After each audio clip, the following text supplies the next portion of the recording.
working and traveling, it sounds great, right? You get to be everywhere and you have all of this flexibility, and it is great. But you have to be consistent with your schedule, because it's so easy to step away from it and be like, oh, there are so many new things to explore in this city. I want to see this. Oh, there's an amazing group of people. I want to spend time with them. Having your own schedule is super important, and being able to stick with it and say no to things you might fear missing out on.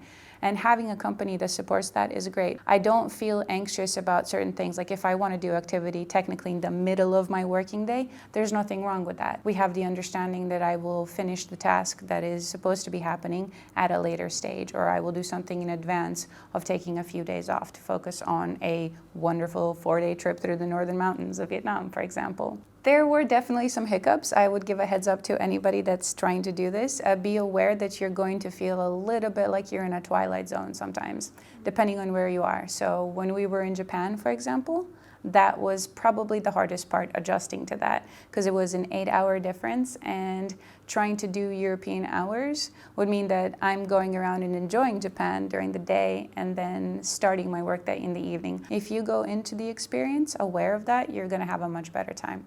Or a possible suggestion is to agree with your team whether or not you actually have to be there during those hours, or if there's a different way that you can do touch point, like asynchronous communication through any of your internal tools.